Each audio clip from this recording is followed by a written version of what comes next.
Are you good? Yep. All right. So, wanted to talk today about the airway emergency in the postoperative patient after an anterior cervical exposure, most commonly here an anterior cervical discectomy infusion. As many of you know, we had a recent patient who, when they pulled her drain, developed airway obstruction from a postoperative hematoma.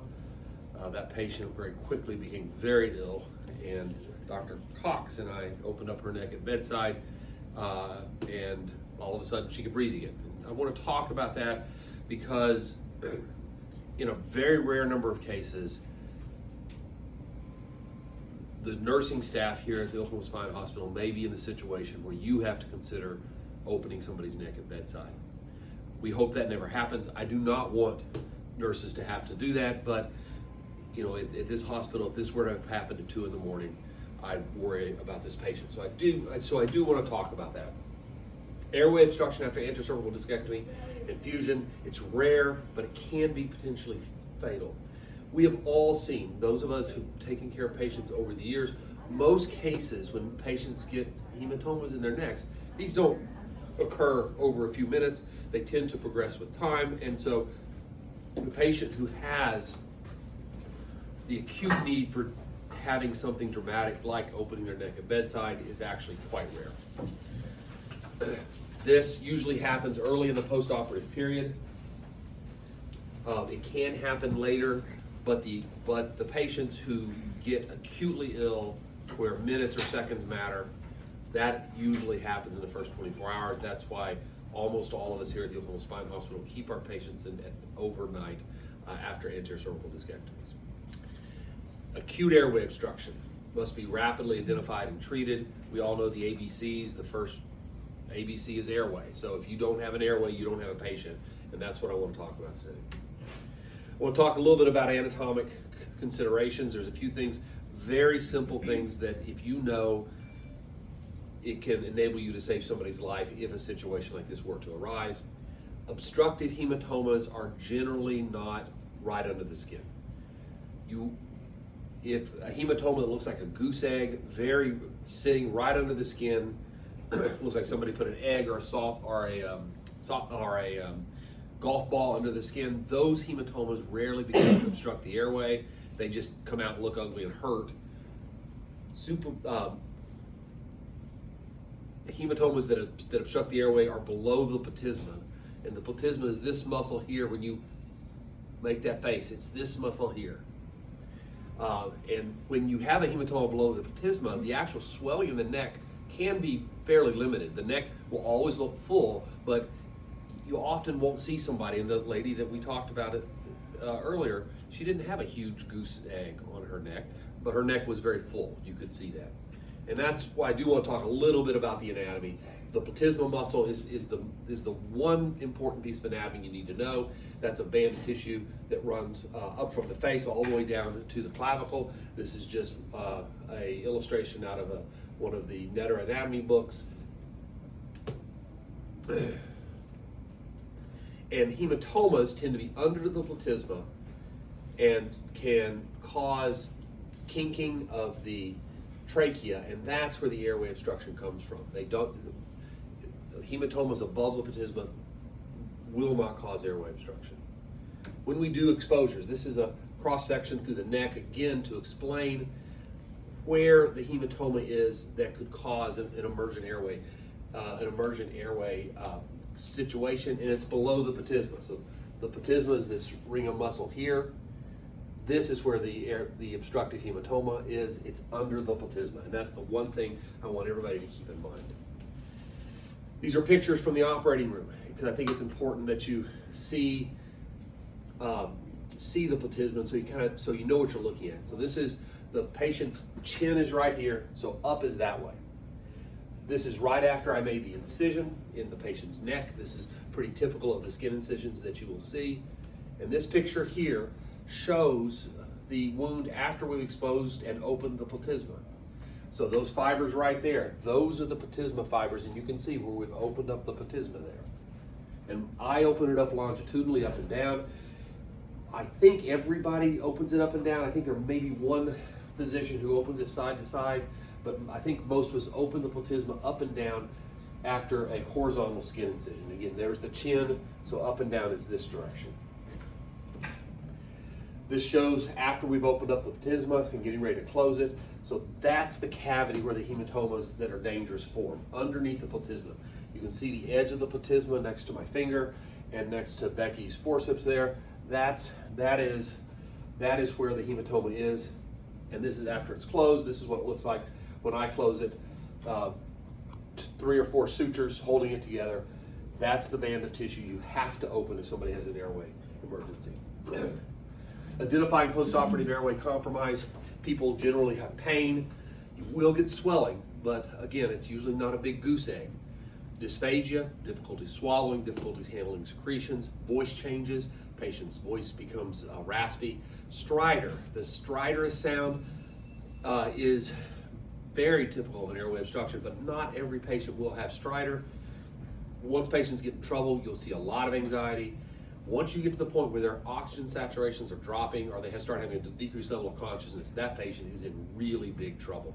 Oxygen saturations are the last thing to drop. Patients who with airway obstruction, who with breathing problems, they'll start to retain CO2 far earlier than when their oxygen saturations start to drop. When they start to drop, they will drop off a cliff in airway obstruction, and that patient is in really big trouble. So if you've got a patient with dropping oxygen saturations and decreased level of consciousness, that patient is in really big trouble.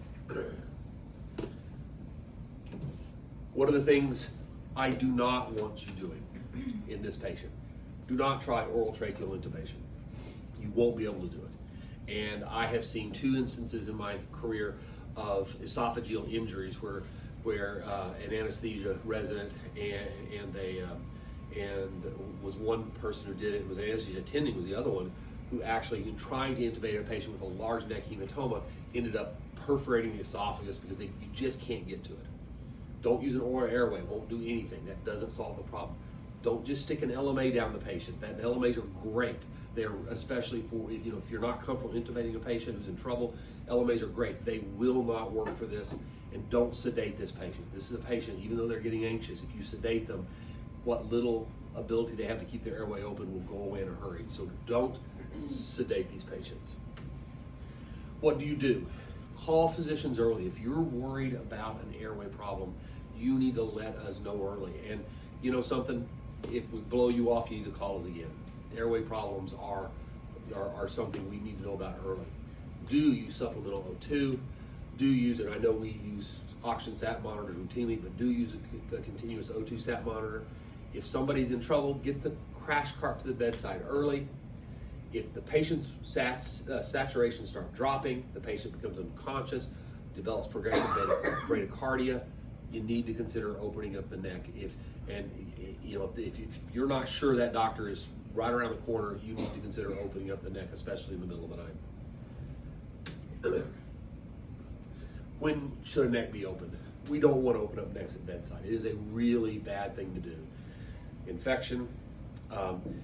Luckily, if you're careful about it, bleeding is not usually a big issue in opening up a neck bedside. It's very rarely you have breathing problems, but it's bleeding problems. But it's awful. It's awful for the patient. It's traumatic.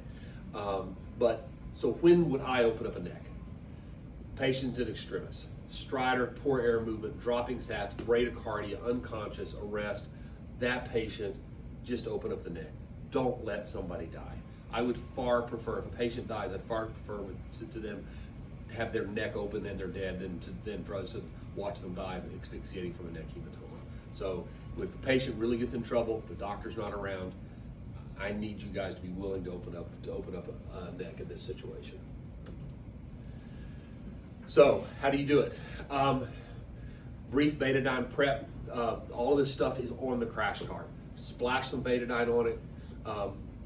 Try to use sterile gloves. This is not a sterile procedure, so don't spend 20 minutes looking for betadine and sterile gloves. But in the perfect world, brief betadine prep. Open up the skin incision again. You open it up. You can use scissors. In the kits that we put together, there are scissors and there's a scalpel. So you can use, take the scalpel out, just cut into the incision is one way to do it. The other way to do it is to use scissors or a hemostat and just open up the incision. There are sutures that you will have to cut, either with a scalpel or with scissors, and so you're going to have some sharp instrument. I actually would prefer just using a scalpel to get the skin opened up. And the scalpels we had trouble finding the scalpels. I think people were looking for a scalpel like in the ER, disposable scalpel, or scissors. Open the skin up. There's going to be some blood, but believe it or not, it's really not as bloody as you think it's going to be. Then expose the platysma. You're going to see the platysma. What you're going to see is it's going to be bulging out at you. Use scissors. I don't use the scalpel deep like this because you don't want to stick it in too far and hit something you don't want to hit. Use scissors and cut the platysma. And then you stick your finger in. Are you just cutting your sutures? What's that? Are you just cutting the sutures you put in? Yeah, that's oops, what did I do wrong? Yeah, just cut the sutures, and it'll fall apart. Then 2 ways. Stick your finger in. You're gonna see a big hematoma. Just stick your finger in the other way from the other side of the neck. I make my incisions on the right. The left side of the neck, just push. That hematoma will just fall out. I don't know if anybody was around when we did that. I mean, that hematoma just came out. And the patient will start breathing immediately. Stop. Once the patient's moving air, talking to you again, moving air, just stop. Cover it up. If there's bleeding, just hold pressure. There's really not going to be a lot of bleeding. There just almost never is. If there were a big pumping blood vessel, you try to find it and put a clamp on it best you can. But that just doesn't happen in these situations. And then cover it up. Prepare the patient to go to the ER because it does need to be washed out and reclosed. And again, once the patient's breathing well, you can stop. Just stop, cover it up, and stop, and get the patient ready to go to the operating room. Yeah, and that's it. I mean, that's all. Really, all I want to talk about. I want to make sure that number one, we have the tools that you need to get into somebody's neck at bedside. And I want to make sure that, if this happens in the middle of the night, you call me up and I'm streaking in as fast as I can, but it's going to be 20 minutes. Don't watch somebody die. I mean, and open up their neck. Their necks will look full, but it's pretty obvious. I mean, if anybody's seen this, and I know some of you were there and saw this, it's not subtle. So that's really all I have. Are there some questions? Anything you guys want me to go over again?